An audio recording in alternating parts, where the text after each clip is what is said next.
Assalamualaikum warahmatullahi wabarakatuh.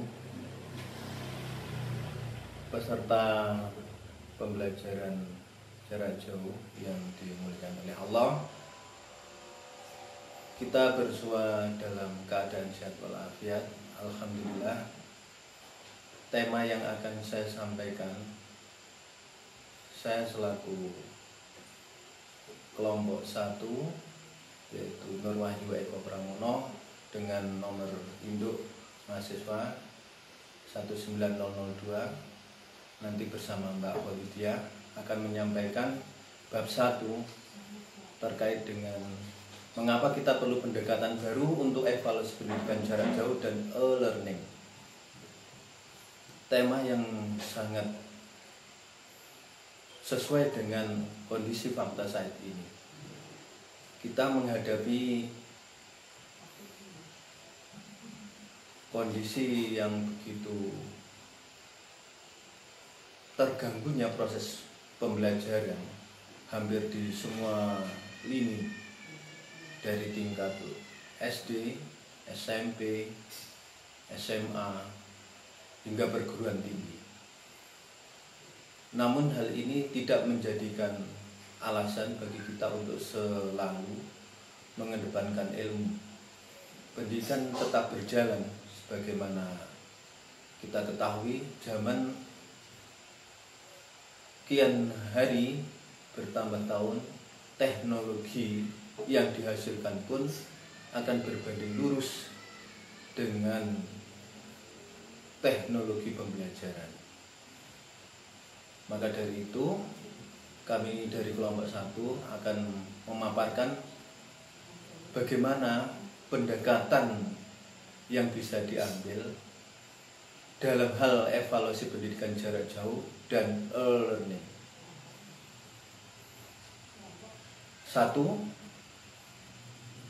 Penjelasan tentang pendidikan jarak jauh versus e-learning. Kita mengetahui bahwa ada perbedaan yang mendasar antara pendidikan jarak jauh dan e-learning.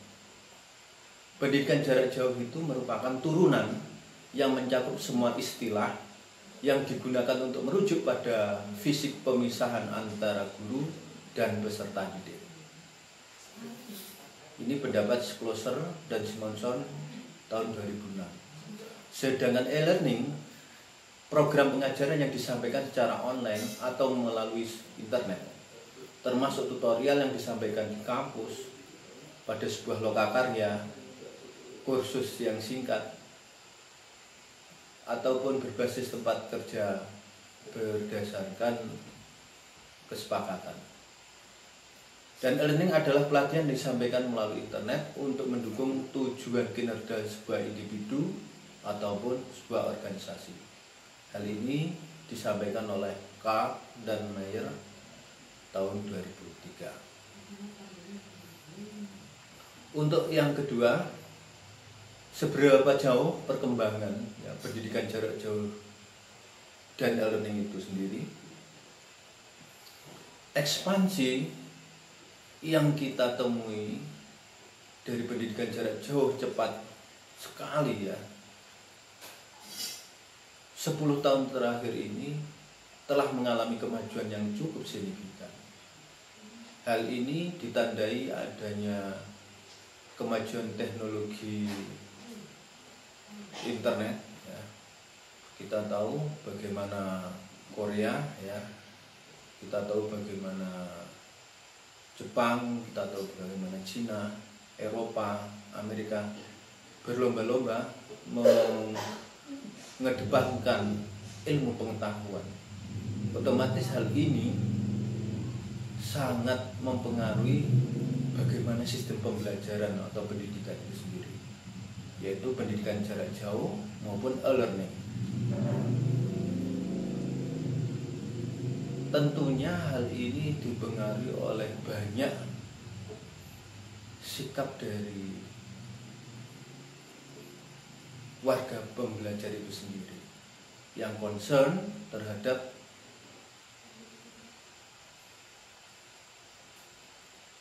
pendidikan itu dalam rangka meraih kesuksesan. Demikian penjelasan saya terkait dengan apa itu pendidikan jarak jauh, apa itu e-learning, dan bagaimana perkembangan keduanya.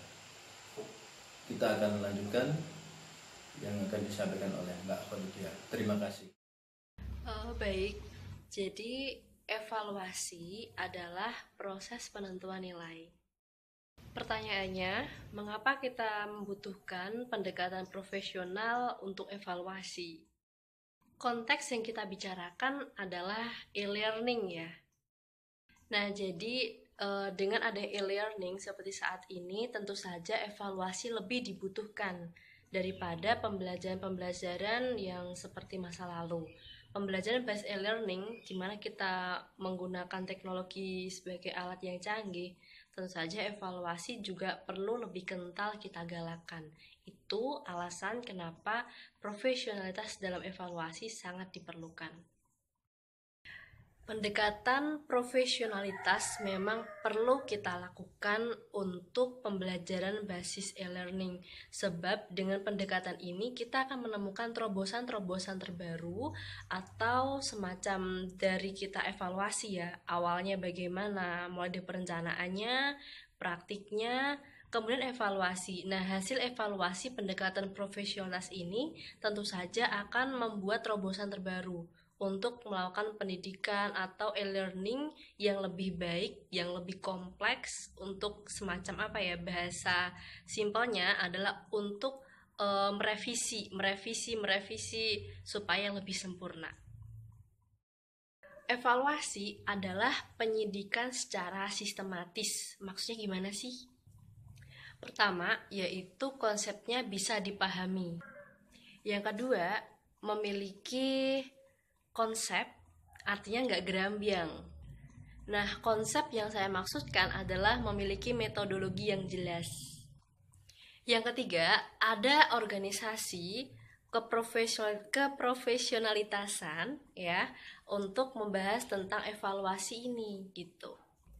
Pertemuan profesionalitas juga selalu digalakkan untuk terus mempelajari, kemudian menelaah supaya lebih baik dan baik lagi. Yang keempat, adanya standar keprofesionalitasan yang sudah ditetapkan. Artinya ada patokannya, sehingga dampaknya nanti selaras karena ada satu patokan. Selanjutnya, bidang evaluasi ini tentu membutuhkan orang-orang yang terampil dan berpengetahuan. Secara otomatis nggak ada yang kita perlu ragukan lagi.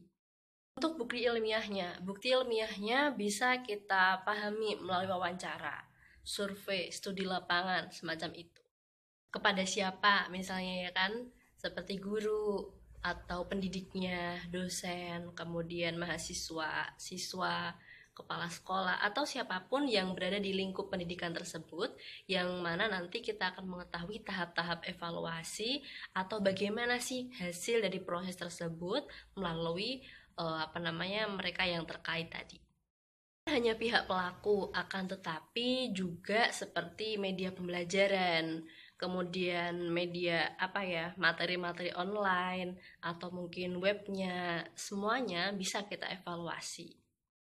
Saya Kholidia dan mewakili Pak Wahyu mengucapkan terima kasih, mohon maaf bila kesalahan. Terima kasih untuk Bapak Dr. Rafiq karena telah membimbing kita selama ini. Terima kasih teman-teman semuanya. Assalamualaikum warahmatullahi wabarakatuh.